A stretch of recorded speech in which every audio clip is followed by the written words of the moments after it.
H&M stocks and आज का हमारा stock है GIPCL Gujarat Industries Power Co Limited. So this company is a power company which is engaged in generation of power from wind, solar and gas assets. So this basically touches the green energy field that has been into the conversation from recent conversations especially of Modi's. Also ये company जो है यार government Gujarat government के through promoted है. So basically government के under ही है. तो इसके फंडामेंटल्स एक बार चेक कर लेते हैं कि क्यों हमने इस कंपनी को सिलेक्ट किया है, क्यों हमें ये कंपनी डिसेंट लगी. तो इसका मार्केट कैप है 2000 करोड़ का, which is small cap company for now.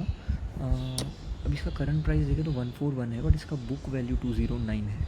ठीक है, तो यार ये बहुत अच्छी चीज़ होती है कि आपको कोई स्टॉक उसकी बुक वैल्यू से कम प्राइस पे मिल रहा हो, गिवन कि उसके अदर फंडामेंटल्स भी अच्छे हैं. ठीक है, तो अभी के लिए ये चीज़ बहुत अच्छी है कि इसका price to book value ratio बहुत ही कम है. फिर उसके बाद इसका पी रेशियो देखेंगे तो यार वो 11.7 है. That means it is extremely underrated, under value. ROC ROE average है 8 and 6. ठीक है, face value is 10 because it is not split yet. ठीक है, यही चीज़ उन्होंने यहाँ पे भी बता रखी है कि यार ये बुक वैल्यू से बहुत नीचे चल रहा है. ठीक है, एक बार इसका पीयर कंपैरिजन अगर हम देखेंगे तो ओवरऑल जो power generation and distribution sector जो है उसका जो पी रेशियो है वो 25 एवरेज मीडियन है. एंड अपनी कंपनी जो है गुजरात इंडस्ट्रीज़ उसका है 11.7.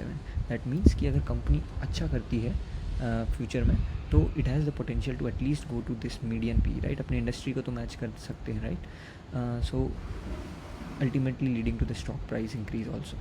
So that is one intake from that.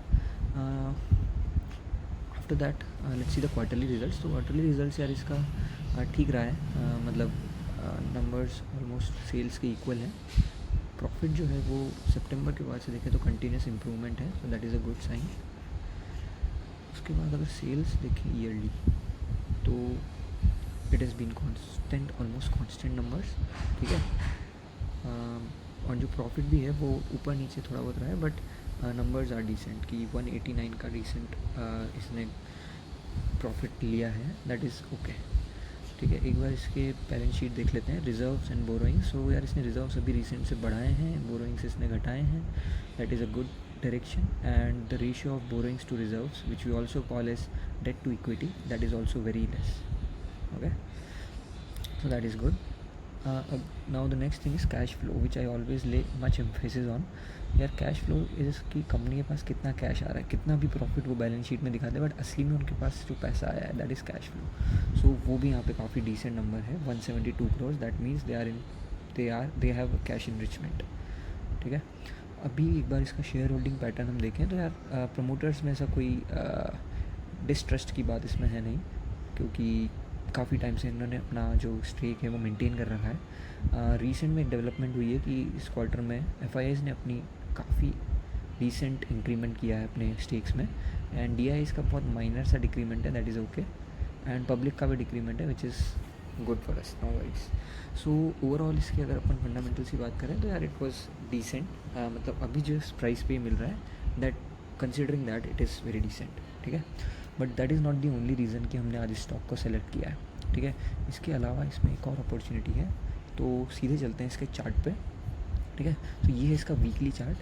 तो यार वीकली चार्ट हम लोग तब देखते हैं जब हमें थोड़ा सा हमारा जो टाइम ड्यूरेशन है, हमारा जो व्यू है इन्वेस्टमेंट पे वो थोड़ा सा लॉन्ग टर्म हो. For example more than 8 months and more than years. ठीक है, अगर उतना हमारा है तो वीकली हम देखते हैं. अगर हमको स्विंग ट्रेडिंग करनी है within some months and days तो वो हम डेली और अर्ली टाइम फ्रेम देखते हैं, और इंट्रा डे वाले वो मिनट्स वाले टाइम फ्रेम देखते हैं. ठीक है, तो अभी इसमें मैंने वीकली टाइम फ्रेम में एक पैटर्न देखा, तो दैट इज़ कि इसका 2008 का एक हाई था. एक बार लेवल देख लेते हैं, वो था 185 के अराउंड. उसके बाद इसने 10 साल तक उसके नीचे ही कंसोलिडेट किया.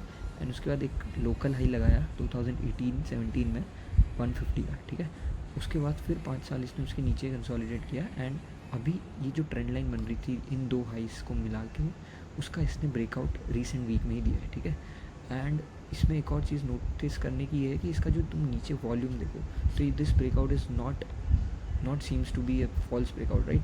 ये वॉल्यूम के साथ ब्रेकआउट आया, दैट मीन्स इसका मन तो है पर ब्रेकआउट करने का. बट अभी भी हम कुछ श्योर नहीं कह सकते हैं, क्योंकि जो नेक्स्ट कैंडल है उस पर डिपेंड करेगा कॉन्फर्मेशन। अगर ये कैंडल रीटेस्ट करके वापस नीचे आ जाती है तो that means it has become a false breakout. But in case जो हमारा कोई भी ये वाला या इसके अगला वीकली कैंडल इस लेवल के ऊपर 148 150 लेवल के ऊपर क्लोजिंग दे देता है, that then we will have a confirm breakout, ठीक है। और इसके नेक्स्ट लेवल्स अगर हम देखें उस ब्रेकआउट के बाद, तो ये 150 का तो हमारा कॉन्फर्मेशन ही हम लेके चल रहे हैं, ठीक है। तो उसके बाद जो नेक्स्ट लेवल्स इसके रहेंगे वो 185 एंड उसके बाद देयर इज़ नो लिमिट, ठीक है। तो ये इसका पैटर्न बन रहा है, ठीक है। इसलिए मैंने सोचा इसको एक बार डिस्कस कर लेते हैं।